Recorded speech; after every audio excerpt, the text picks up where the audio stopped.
فرار اختیار کر رہی ہے. ایک طرف یہ کہتے ہیں کہ ہم سے بہادر کوئی نہیں ہے, دوسری طرف یہ الیکشن سے بھاگ رہے ہیں. اور یہ اب سے تھوڑی دیر پہلے ایک صحافی نے ٹویٹ کیا اور یہ ڈھکے چھپے الفاظ میں اب سپریم کورٹ کے اوپر اٹیک بھی کیا جا رہا ہے. وہ کہا کہ عمران کی مدد کو آتے ہی اپنے ہی لالے پڑ گئے ہیں. پوچھنا تھا کہ ہن آرام ہے سرکار. اس کو کوٹ ٹویٹ کرتے ہوئے مریم نواز صاحبہ کہتے ہیں کہ جس نے بھی عمران کی سہولت کاری کی, بدنامی اور رسوائی اس کا مقدر بنی. عمران ایک فورن ایجنٹ ہے جس کی ذمہ داری پاکستان میں فتنہ و انتشار پیدا کرنا ہے تاکہ یہ ملک آگے نہ بڑھ پائے, اور ہر وہ ہاتھ جو اس شیطانی کھیل کو مضبوط کرنے کے لیے اٹھتا ہے اسے اسی کھیل کا حصہ تصور کیا جائے گا. بریک لیں گے اور بریک کے بعد بات کریں گے رانا ثناء اللہ صاحب, جو کہ اس وقت ملک کی اپیرنٹلی ویزیبلی سب سے بڑی پولیٹیکل پارٹی کے سربراہ کو کھلی دھمکیاں دیتے ہوئے نظر آ رہے ہیں. After a break. Welcome back after the break. وفاقی وزیر داخلہ رانا ثناء اللہ, انہوں نے ایک انٹرویو دیا ہے اور اس انٹرویو میں یہ پاکستان کے وزیر داخلہ ہیں جن کی ذمہ داری یہ ہے کہ اس ملک میں سیکیورٹی کی, امن عامہ کی کوئی ایسی صورتحال پیدا نہ ہو جہاں پر مارا ماری ہو, انارکی ہو اور حملے ہوں. سیاستدان تو گتھم گتھا تھے, اب عوام کو لڑانے کی بھرپور قسم کی تیاری ہو رہی ہے. علی نواز اعوان صاحب, آپ نے سنا وفاقی وزیر داخلہ کہہ رہے ہیں کہ یا اب وہ رہیں گے یا ہم, تو آپ کی کیا پریڈکشن ہے, کون رہے گا؟ یہ تو اللہ جانتا ہے جی. اور یہ پاکستان کی کانسٹیٹیوشن کے تحت جو اختیار دیا گیا ہے وہ پاکستان کی عوام کو دیا گیا. اور جہاں تک رانا ثناء اللہ کی آپ نے سنائی, وہ تو قتل کی بات کر رہے ہیں. جی میں بتا رہا ہوں آپ کو, وہ بڑا شرمناک. دیکھیں, میرا آپ سے اختلاف ہے اور شاید بہت شدید اختلاف, اور اختلاف کے اوپر آپ کو سول سرچنگ کرنی چاہیے. اگر آپ سمجھتے ہیں آپ کا جو اپوننٹ ہے اس میں اس کے بیانیے کو زیادہ پذیرائی مل رہی ہے, اس کو زیادہ پسند کیا جا رہا ہے, وہ عوام میں زیادہ مقبول ہے, تو آپ اپنی سول سرچنگ کرتے ہیں. آپ سمجھتے ہیں کہ میرے پاس تمام اختیارات ہیں, اسٹیبلشمنٹ میرے ساتھ کھڑی ہے, تو کہاں میں غلطی کر رہا ہوں جہاں میں اس قابل نہیں رہا کہ میں لوگوں کے سامنا کر سکوں, لوگوں میں بیٹھ سکوں, لوگوں سے ووٹ مانگ سکوں, الیکشن میں جا سکوں. تو میں سول سرچنگ کروں گا. جمہوریت کے اندر یہی ہوتا ہے. آپ نے ادھر دیکھا ہے, باقی جہاں ڈیموکریسیز ہیں, جہاں ہم ویسٹ منسٹر سسٹم کو فالو کرتے ہیں, تو وہاں آپ کا کبھی آپ کا بیانیہ کوئی لیڈر لے کے چل رہا ہوتا ہے, وہ مقبول ہوتا ہے. کئی دفعہ اس کے مخالف آپ کے سامنے انگلینڈ کے اندر بریکسٹ کے اوپر ریفرینڈم تک کال ہو گئے. تو کئی اس طرح کے حالات نے لوگوں نے سول سرچنگ کی, ریفرینڈم غلط ہو گیا, دوبارہ اس کی بات ہوئی. پاکستان کے اندر مسئلہ آ گیا کہ ہمارے پاس اس طرح کے ٹپیکل جو لوگ ہیں, جس طرح کے رانا ثناء اللہ ہے, وہ سیاست تو کرتے نہیں ہے نا. ان کا تو پورا اگر ٹریک ریکارڈ اٹھا کے دیکھا جائے, جب یہ ہوم منسٹر پنجاب تھے تو پاکستان کے اندر پاکستان کی تاریخ کے سب سے زیادہ انکاؤنٹرز ہوتے تھے. آپ کے سامنے جو ماڈل ٹاؤن کے اندر ہوا, اس کے بعد آپ نے 25 مئی دیکھا, اس کے بعد آپ نے جو پنڈیم لانگ مارچ لے کے آئے, اس کے بعد جو پورے پاکستان کے اندر پاکستان کی پی ٹی آئی کے لوگوں کو, پی ٹی آئی کی خواتین کو, ایم این ایز کو, ایم پی ایز کو, میں آپ کے سامنے بیٹھا ہوں, میرے پاس ابھی تک 54 پرچے ہو چکے ہوں, جس میں انسداد دہشت گردی ہے, جس میں اقدام میں قتل ہے, جس میں بغاوت ہے, جس میں سیڈیشن ہے, جس میں کار سرکار میں مداخلت ہے. مجھے سارے آپ جتنی سی آر پی سی کے اندر قانون ہے نا کہ آپ کسی کو اوپر یہ لگا سکتے ہیں, وہ ہمارے اوپر لگا دیے ہوئے. لیکن رانا ثناء اللہ اسی انٹرویو میں کہتے ہیں, وہ اسی انٹرویو میں کہہ رہے ہیں کہ یہ جتنے بھی پرچے ہیں یہ بالکل درست ہیں. کبھی ہم نے یہ نہیں کیا کہ کسی کی تقریر پسند نہ آئے تو اس پر 14 کلو ہیروئن ڈال دو جس کی سزا جو ہے وہ سزائے موت ہو. وہ یہ کہہ رہے ہیں. نہیں, یہ بات ٹھیک ہے. رانا ثناء اللہ, اگر ہمارے دور کے اندر کمپیریزن ڈرا کیا جائے تو جو ایک پرچہ جس کی ہم خود بھی مخالفت کرتے ہیں وہ رانا ثناء اللہ صاحب کے اوپر تھا. پر وہ پرچہ اگر آپ کو یاد ہو تو سٹنگ میجر جنرل صاحب اینٹی نارکوٹکس فورس کو ہیڈ کرتے ہیں, اور وہ ان کے کہنے پہ کاٹا گیا تھا. آپ نے ہمارے سامنے سنا کہ اس میں ہماری گورنمنٹ کا کوئی رول نہیں تھا, پر ہم سمجھتے ہیں وہ غلط تھا. اور وہ کیوں تھا وہ بھی آپ کو پتا ہے. رانا ثناء اللہ صاحب کی ایک دفعہ مونچھیں کاٹی گئی تھی, بھویں کاٹی گئی تھی, چاہے اس وقت تحریک انصاف کا دور تھا. ان کی لڑائی تو کسی اور سے تھی اور وہ اپنی لڑائی انہوں نے سیٹل کر دی. آج وہ میجر جنرل صاحب تو ہیں, وہ فورس تو وہی ہے, وہ اس کو ہیڈ کر رہے ہیں, تو اس کی انکوائری کرا لیں, ان کو پتا چل جائے گا کیا. آپ کو لگ رہا ہے کہ وہ آپ سے بدلہ لے رہے ہیں؟ جی, آپ سے بدلہ لے رہے ہیں رانا ثناء اللہ؟ پبلک کی بات نہیں. دیکھیے مسئلہ یہ ہوتا ہے جب مسئلہ پاکستان کا ہے کیا. رانا ثناءاللہ تو ایک پپٹ ہے, رانا ثناءاللہ تو ایک مہرا ہے. پاکستان کے اندر اس وقت لڑائی اجارہ داری کی اور ایکچولی ایوان صاحب یہ بھی تو ہو سکتا ہے کہ جس بیان کو ہم بڑا وائرل ہوا ثناءاللہ صاحب کا, یہ ایک سیاسی, آپ اس کو ایک لحاظ سے اس طرح کیوں انٹرپریٹ کر رہے ہیں؟ ممکن ہے کہ انہوں نے ایک سیاسی بیان دیا کہ سیاسی قتل ہم کرنا چاہتے ہیں, سیاست میں ان کو شکست دیں گے, ہم کیوں اس کو ان معنوں میں لے رہے ہیں؟ باسط صاحب آپ کی بات بالکل ٹھیک ہے. اگر عام کوئی بندہ باسط بھائی یہ بات کرتے, عیسیٰ نقوی یہ بات کرے, یا کوئی اور منسٹر یہ بات کرے تو بات سمجھ آتی ہے. ہمارے خان صاحب کے اوپر ایک قاتلانہ حملہ ہو چکا ہوا ہے. خان صاحب کو 3 گولیاں سے زیادہ گولیاں لگیں, 11 لوگوں کو ان کے علاوہ گولیاں لگیں. اور اس میں خان صاحب نومینیٹ بھی نہیں کر رہے ہیں. ایک بندہ اس میں شہید ہو گیا تحریک انصاف کا. ذل شاہ کے ساتھ کیا ہوا یہ آپ کے سامنے, ہمارے 3 اور لوگوں کے ساتھ کیا. 2016 کے اندر حق نواز فیصلہ آباد کے اندر تحریک انصاف نے ریلی نکالی تھی, تو اس وقت رانا ثناءاللہ صاحب ہوم منسٹر تھے اور اس وقت اس کا قتل کر دیا گیا تھا. اس وقت بھی وہ پرچہ ہمارے اوپر کاٹ گیا اور بندہ بھی ہمارا تھا. تو جو بندہ بات کر رہا ہوتا ہے زیادہ وہ امپورٹنٹ رکھتا ہے. تو جو رانا ثناءاللہ کا بیک گراؤنڈ ہے اور جو تحریک انصاف کے ساتھ ہو چکا ہوا ہے, اگر باسط صاحب آپ کو یاد ہو کہ خان صاحب نے اپنے حملے سے 2 مہینے پہلے ہی بتا دیا تھا کہ کیمپین توہین مذہب کی میرے خلاف لانچ کی جائے گی, اور اس کو پوری آپ نے دیکھا پی ٹی وی سے ڈائریکٹلی وہ پوری پاکستان کے اندر رانا ثناءاللہ, مریم اورنگزیب, اس کے بعد مریم نواز کو, جاوید لطیف صاحب, عمران خان کے اوپر اس پہ پرچہ کاٹا گیا, اور جس طرح عمران خان صاحب نے کہا وہ اسی طرح ہوتا گیا, اور آخر میں اسی طرح ایک مذہبی جنونی کو سامنے پیش کیا گیا اور خان صاحب پہ فائرنگ. اور جس طرح اس کی آپ نے دیکھا ہے اریسٹ کے دوران جو اس کی طوطے کی طرح رانا ثناءاللہ صاحب کے بیان کو اس کانٹیکسٹ میں بھی دیکھ سکتے ہیں کہ سیاست میں اس قدر ایک ٹینشن ہے کہ اگر ابھی الیکشن ہوئے تو شاید مزید خون خرابہ ہو. اس کانٹیکسٹ میں بھی آپ دیکھ سکتے ہیں اس بیان کو. بالکل دیکھیں مسئلہ کیا ہے باسط صاحب, بات ٹھیک ہے. دیکھیں آپ نے دنیا کے اندر جو ڈیموکریسیز ہیں وہ کس طرح ایوالو ہوئی ہیں آپ مجھ سے زیادہ جانتے ہیں. آپ کو یاد ہوگا 1864 کے اندر جو امریکہ کے اندر سول رائٹ موومنٹ بہت اپنے عروج کے اوپر تھی, اور اس کو کہا جا رہا تھا جنگ لگی ہوئی تھی ایک طرف, اور یہ کہا جا رہا تھا کہ بھائی جان آپ الیکشن مت کرائیں, اور وہ الیکشن کے اندر گئے. ایران عراق وار کے اندر تھا, آپ کو یاد ہوگا 60s کے اندر, اور وہ الیکشنز کے اندر گئے. انڈیا کے اندر 16 ایسی تحریک ہیں جو انڈیپینڈنس مانگ رہی ہیں انڈیا سے, پر وہاں کے الیکشن رک جاتے ہیں.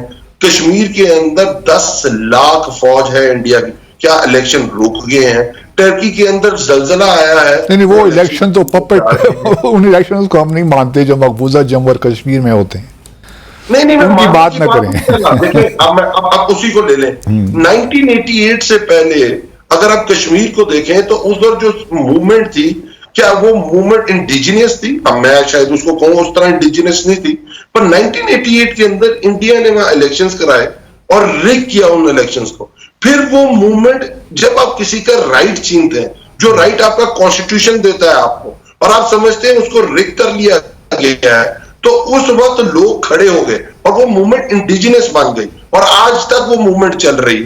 کہنے کا مقصد یہ ہے, جو میں کہنا چاہتا ہوں کہ الیکشنز وے فارورڈ ہوتے ہیں. یا اس کے علاوہ خان صاحب نے اپنی تقریر میں کہا کہ اس کے علاوہ کوئی پروگرام ہے کہ جو آپ کو معاشی طور پہ ٹھیک کر سکے, جو انٹرنلی آپ کو ٹھیک کر سکے, یا آپ کے پاکستان کے جو فورن پالیسی کے مسائل ہیں ان کو ایڈریس کر سکے, پاکستان کے اندر جو بے روزگاری کے مسائل ہیں اس کو ایڈریس کر سکے, جو پاکستان اس وقت ایگریکلچر کے مسائل دیکھ رہا ہے اس کو حل کر سکے, تو میں ٹھیک ہے میں چپ کر کے بیٹھ جاؤں گا. لیکن یہ پلان آف ایکشن تو آپ لوگوں کے پاس بھی نہیں. ایوان صاحب آخری بات, جی روڈ میپ کیا ہے کہ آئی ایم ایف کے ساتھ پچھلے 6 مہینے سے ہم نیگوشیٹ کر رہے ہیں, اور ہر ہفتے کہتے ہیں آپ کے معاہدہ طے ہونے والا ہے.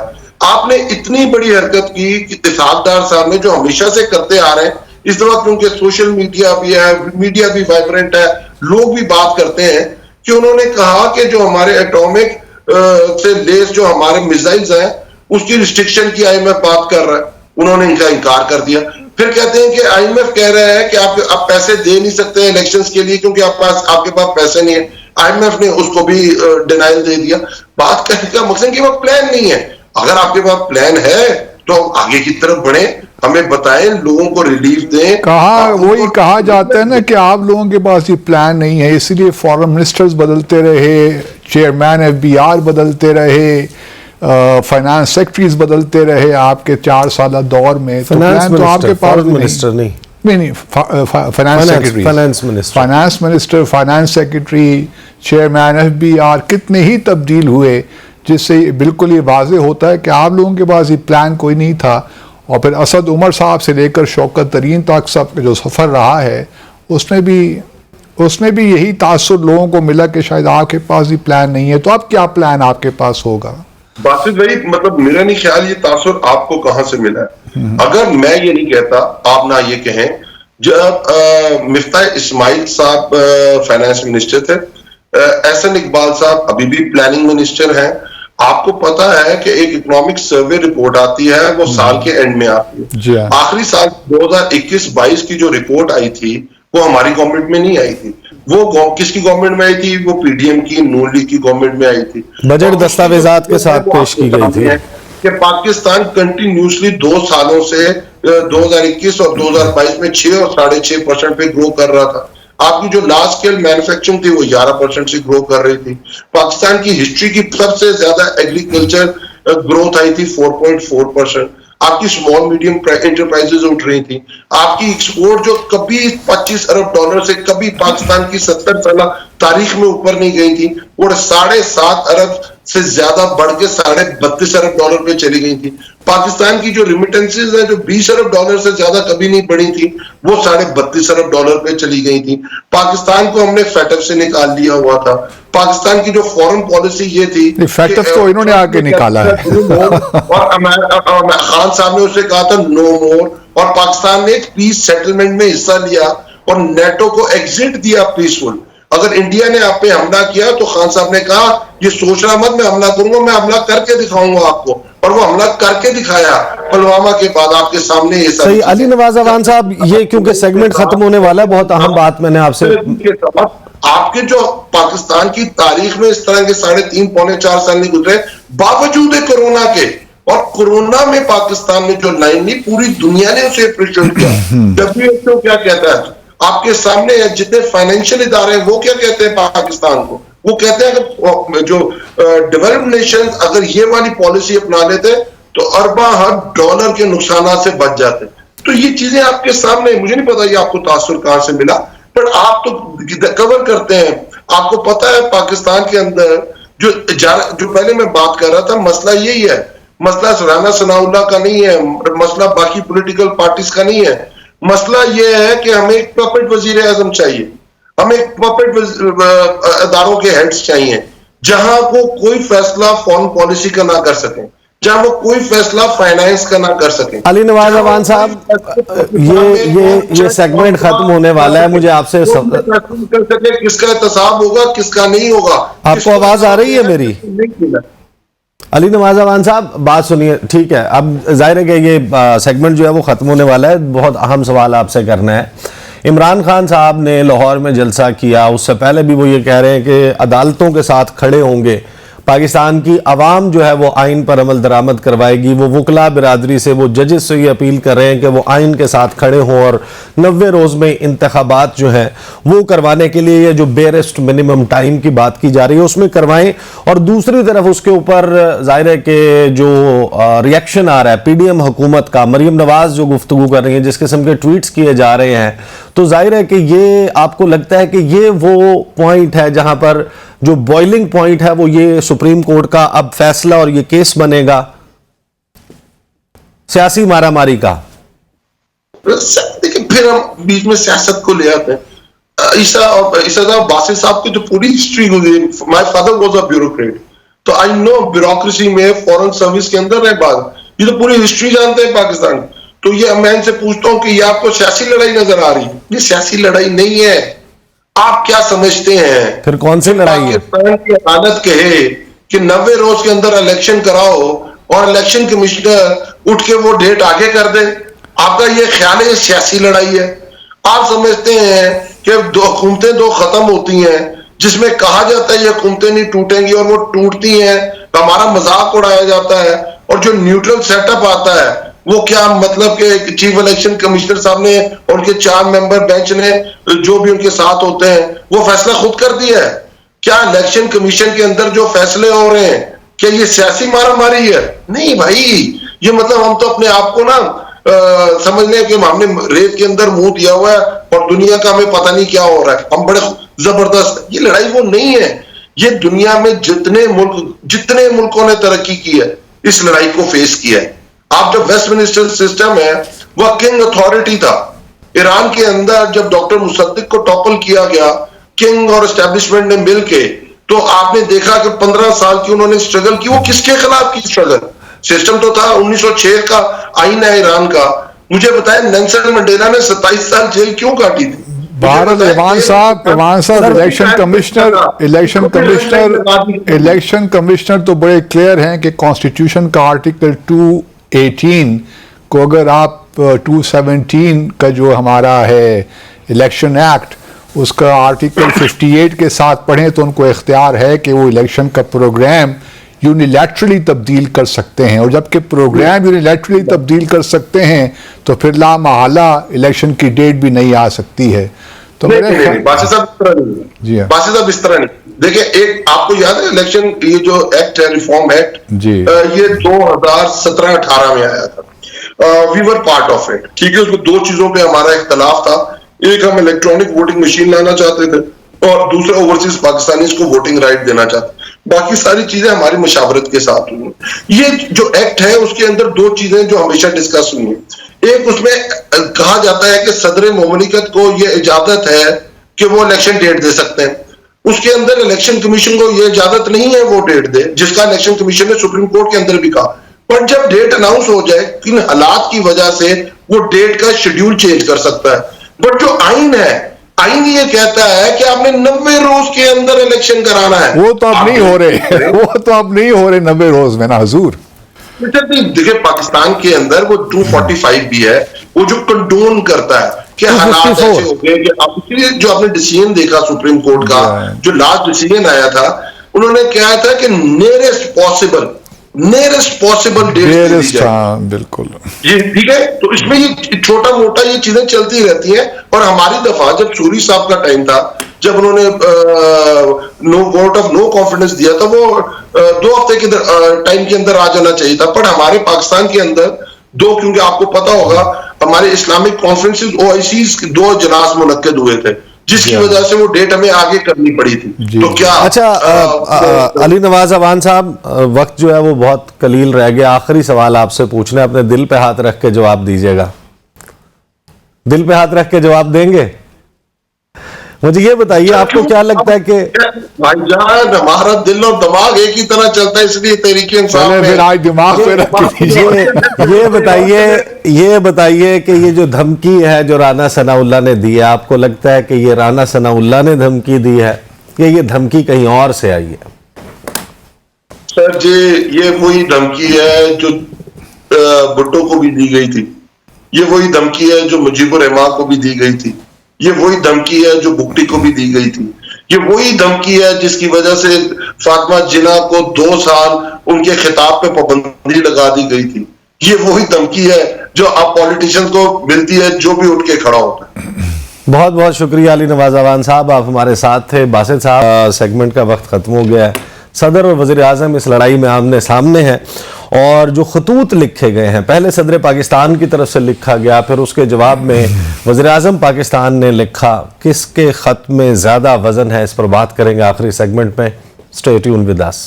Welcome back after the break. یہ میرے ہاتھ میں ایک خط موجود ہے، یہ صدر پاکستان کی طرف سے 24 مارچ کو وزیر اعظم پاکستان شہباز شریف کے نام لکھا گیا. اس خط میں صدر مملکت نے وزیر اعظم سے کہا کہ ملک میں جو اس وقت فنڈامنٹل جو بنیادی حقوق ہیں اور جو انسانی حقوق ہیں اس کی سنگین خلاف ورزیاں ہو رہی ہیں، اور وزیر اعظم کو اس حوالے سے اپنا کردار ادا کرنا چاہیے. ساتھ ہی وزیر اعظم کو یہ بھی کہا صدر پاکستان نے آئین کے مختلف آرٹیکلز کا حوالہ دیتے ہوئے کہ پاکستان میں کس طریقے سے گزشتہ 1 سال میں خاص طور پر شہباز شریف کے دور حکومت میں یہ خلاف ورزیاں جاری ہیں. اس کے علاوہ